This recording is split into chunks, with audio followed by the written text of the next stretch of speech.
is Tim, and I would like to speak to you about language and labels matter. If you can't tell, I'm not using my natural voice. I speak through an AAC device which is mounted on the footrest of my wheelchair, and I use my toes to type. I've been using some kind of AAC device since elementary school, and I keep my hair really short to hide my bald spots.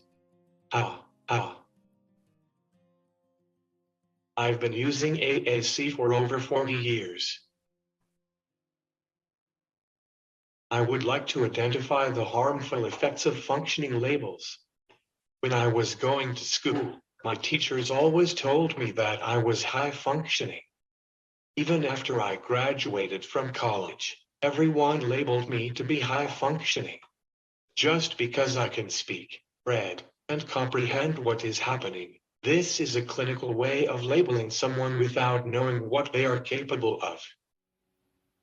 Important to focus on the strengths of a person with autism instead of their needs or weaknesses. If my parents focused on my weaknesses, I would have never become an actor, model, or poet. I would never have the opportunities I have before me today. You have to presume the person is capable until they show you they aren't. Just treat them like you would treat anyone else and you will see great things.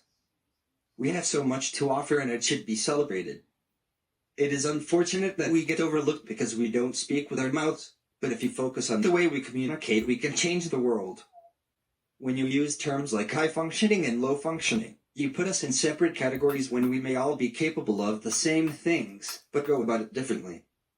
You may consider someone low functioning because they don't talk and may have trouble controlling their body, but they may be able to solve a math equation faster than a calculator.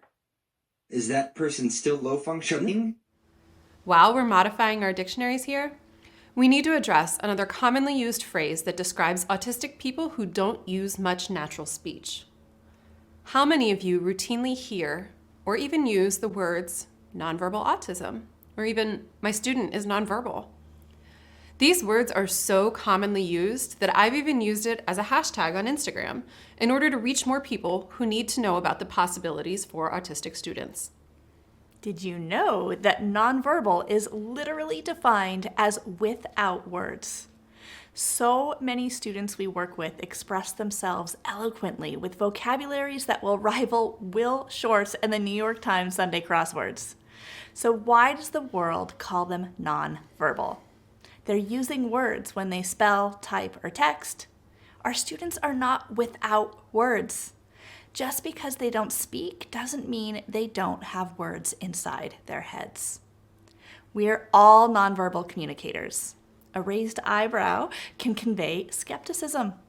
An eye roll conveys impatience or sometimes disgust. I may nod as you're speaking to show I understand, I'm listening, or that I agree. Students who use AAC devices are frequently called nonverbal communicators, when the better term would really be non-speaking or minimally speaking. In this way, the focus is on their speech, not on the assumption about a student's ability to think.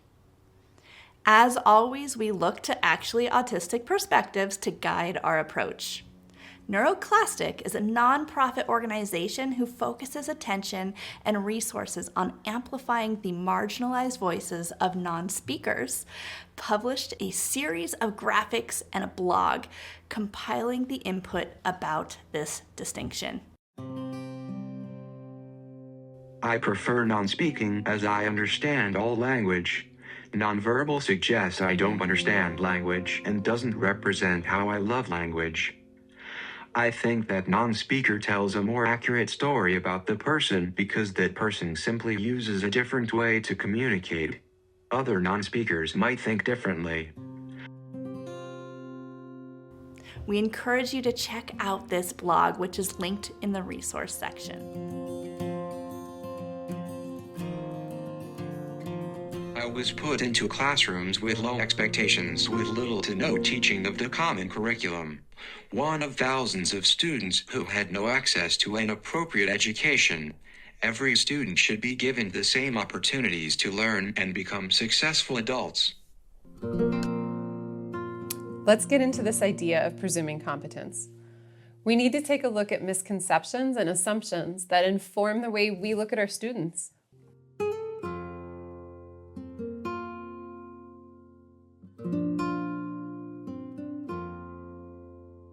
We often judge our students' behaviors as things like isolation, a lack of motivation, aggression, or non-compliance.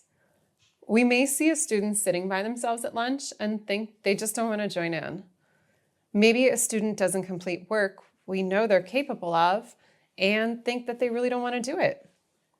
We may see a student grabbing or pinching and think they're just an aggressive kid.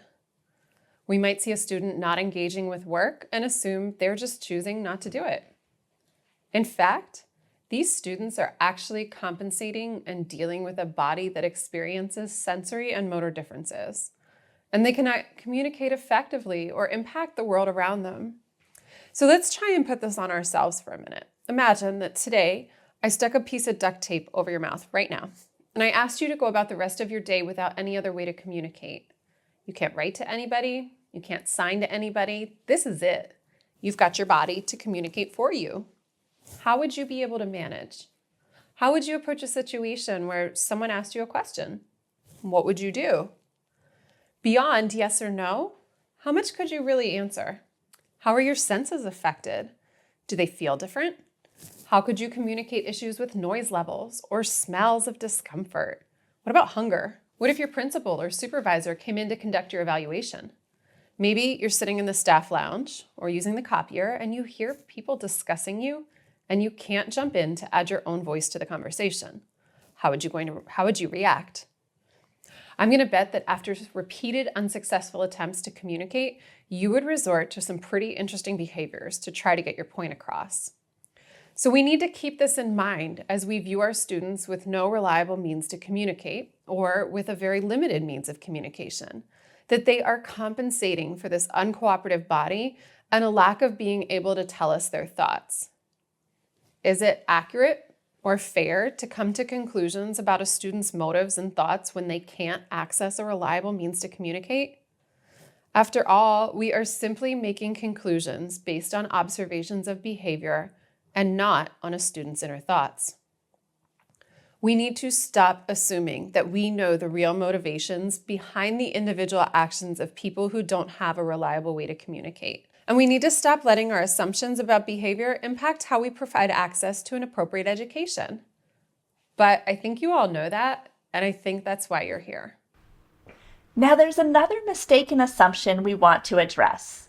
Some people think that when you talk about presuming competence, you're suggesting that all kids are just locked-in geniuses.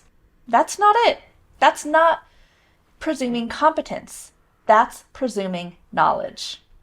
In other words, I don't think that my students know everything, but I deeply believe that they are capable of learning. As learners, we don't know what we don't know. A lot of times, my students do know more than we would suspect because they've been listening to everybody talk about them and around them for years. You spend a lot more time listening when you're not the one speaking. But there's still a lot of non-speaking students who don't know, especially if they have spent years in a segregated classroom learning the same repetitive skills day after day for years on end. And so instead of assuming that they know everything already, I'm assuming they can learn anything. And that's the heart of presuming competence.